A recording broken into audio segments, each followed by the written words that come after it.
So, ayan, kung kanina hindi ako sigurado kung adverb yun or what, pero ito sigurado ako, preposition. Though hindi ginagamit ang preposition in a sentence, pero, paano ba siya explain? Kasi hindi naman talaga siya ginagamit totally. Pero may mga piling mga sentence which as you go along in learning sign language, may mga piling sentence na ginagamit ito. Pero not all the time. You know? So anyway, so in. Yan, may para kang may nilagay sa loob. In. So para siyang letter C. Pwede siyang nakababa para magmukha siyang letter C, or pocket, magmukha siyang pocket. Pero pwede din siya nakaganyan. So para kang may pinasok sa loob. Yan, in.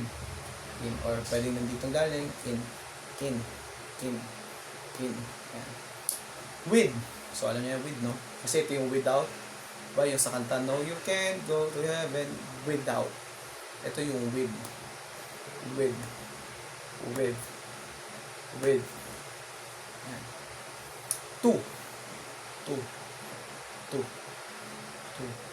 Diba, kung kukumpletuhin natin yan sa tracks na pinakita ko nung Friday, you can go heaven, pwede siyang you can go, tapos to heaven.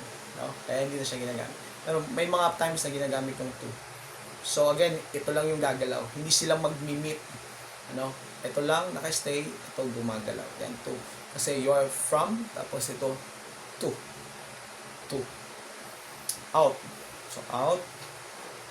Out. So, kung mayroon kang nilagay sa loob, magtatanggal ka naman para kang may kinuha. Pero hindi mo napapakita yan. So, imagine, may kinuha ka. Parang, kapag sinabing out, diretso na kaganyan, tapos kinuha.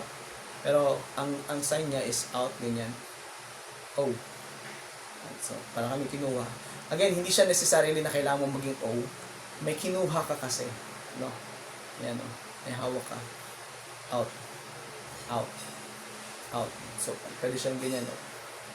So, hindi nyo na kasi nakikita, no? Pero, yan. May ginawa ka sa loob, tapos out. Out. Out. Out. Out. For. Diba yung for God so loved the world? Or for you. I mean, for God so loved the world. Iba pala yung meaning doon ng for. Pero yung for you, halimbawa, from me, tapos for you, or I'm doing it for the glory of God. Yung for doon, yan, for. For.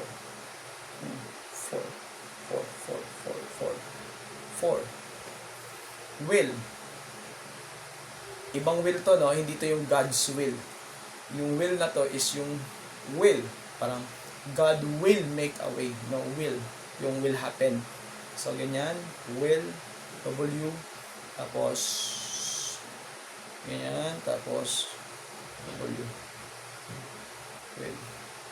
Parang mangyayari. Kasi ito yung before or yung past, diba? Tapos ito yung will or something will happen or something na mangyayari sa future. So, will.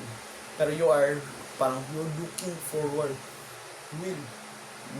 Parang pag ganun yung tingin mo. Pag ganun. So, will. Ewan ko kung nakikita nyo sa video. Hindi ko na kasi nakikita. So, through. Parang for the wages of sin is death, but the gift of God is eternal life through. Yung through na yun, ito. Through. So, yan dito sa gitna.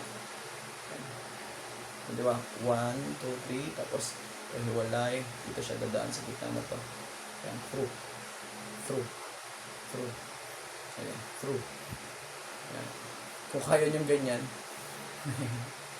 okay lang. Pero kung hindi, basta dumaan lang siya sa gitna. Through. But, isa lang, ano? But, pwedeng ganyan, isa. Pwedeng ganyan. I mean, pwedeng maliit lang, pero if you are referring na yung greatest difference, kung alam niyo yung greatest difference na, diba, yung for God, the greatest giver, so love, the greatest act, so love the world, the greatest company. Diba, pagdating sa but, the greatest difference yun. So, anyway,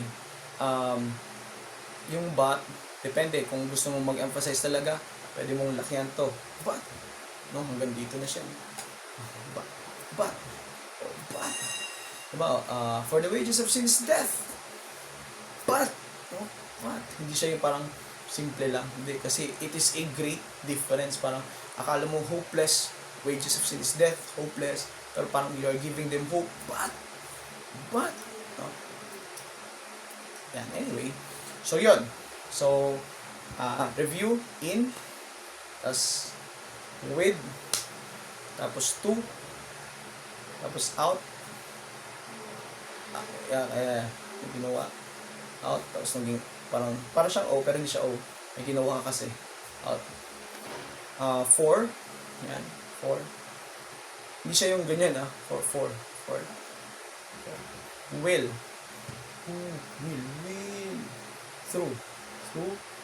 through, but, yay.